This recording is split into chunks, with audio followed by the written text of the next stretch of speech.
Assalamu alaikum, I'm Aisha and you're watching Samar News. Here are today's headlines.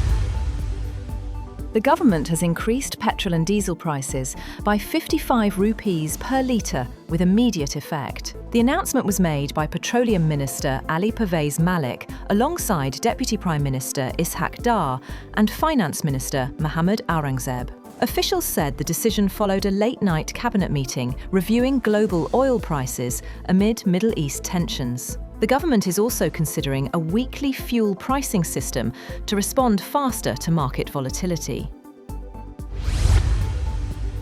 The human toll of the ongoing Iran-Israel war continues to rise, with the Iranian Red Crescent reporting that 1,332 people have been killed in Iran since the conflict began. According to the Iranian Red Crescent, the death toll in Iran has climbed to 1,332 people as bombing continues across several regions of the country. A total of 3,643 public centres and 3,090 homes have been destroyed in the attacks so far. Meanwhile, the Israeli Health Ministry reported 140 people were injured in Iranian attacks over the past 24 hours. Since the start of the war, the total number of injured Israelis has reached 1,619, according to the Israeli Health Ministry.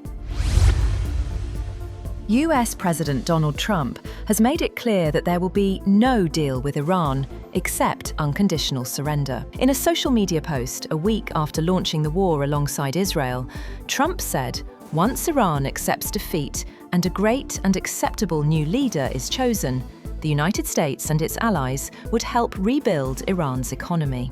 Trump also said he wanted to be personally involved in selecting Iran's next leader. US President Donald Trump has suggested that, after the ongoing war involving Iran, Washington's attention could shift toward Cuba, signaling a potential new phase in US foreign policy. Speaking during a White House event with Major League Soccer champions Inter Miami, Trump said the immediate priority remains finishing the war in Iran, but indicated that Cuba could soon come into focus. During the event, President Trump said the United States wants to conclude the conflict involving Iran first. Meanwhile, Donald Trump has encouraged Iranian Kurdish forces in Iraq to launch attacks against Iran as the Middle East conflict widened. Israel said it had started a broad-scale wave of attacks against infrastructure targets in Tehran as Gulf cities came under renewed bombardment by Iran. Qatari officials said Iran launched an overnight drone attack on the U.S. Al Udeid airbase in Qatar. Iran's Islamic Revolutionary Guard Corps said Iranian forces targeted the Ramat David airbase and a radar site in Israel, the Al Adiri camp in Kuwait, where US forces are stationed, and a drone attack on a base hosting US troops in Erbil, Iraq. Israeli forces claim to have destroyed a secret underground bunker in Tehran, once used by Iran's supreme leader, Ali Khamenei.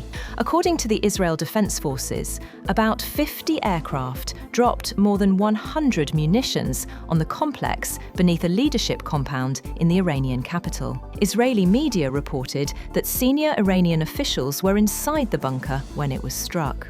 The facility had continued to function as an emergency command center even after Khamenei was assassinated last week.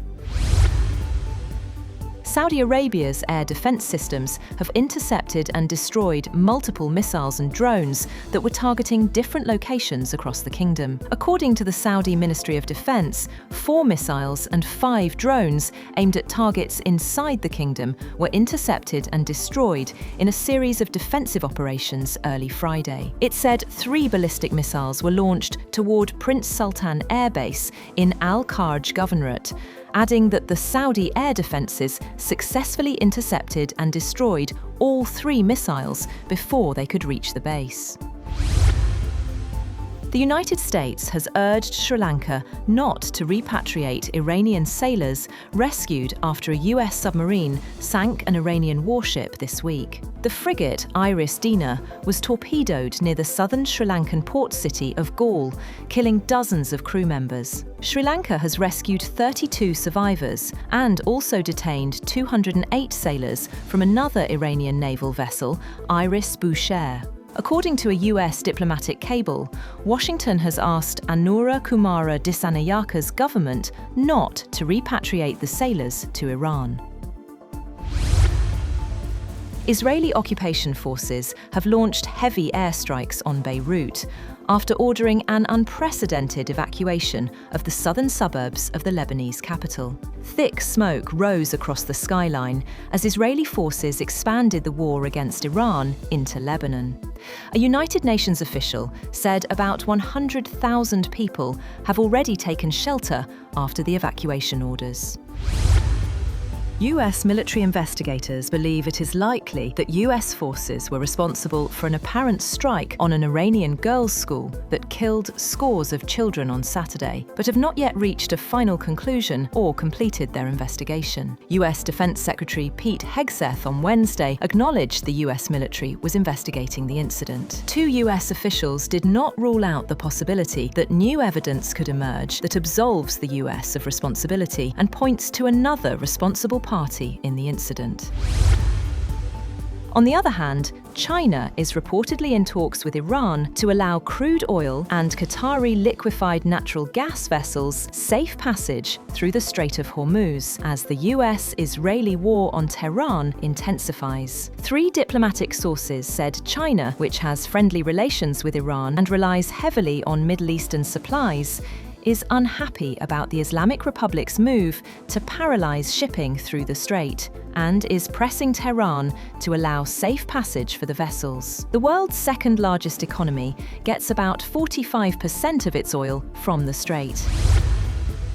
The southern Indian state of Karnataka has banned the use of social media by those under the age of 16, becoming the first in India to join global calls for more scrutiny of minors' digital usage. The state chief minister said in his annual budget speech that with the objective of preventing adverse effects of increasing mobile usage on children, usage of social media will be banned for children under the age of 16. He did not mention when the ban would take effect. Two Indian Air Force pilots have been killed after a Sukhoi Su-30 MKI fighter jet crashed in Assam's Karbi Anglong district during a training mission. The aircraft had taken off from the Jorhat Air Base but lost communication shortly afterward, eventually crashing in a remote hilly area about 60 kilometers away. In a post on X, the Air Force confirmed the deaths of squadron leader Anuj and Flight Lieutenant Pavesh Duragkar. According to the Air Force, both pilots sustained fatal injuries in the crash. That's all for now. For more updates, visit www.samar.tv. Thank you for watching Samar News.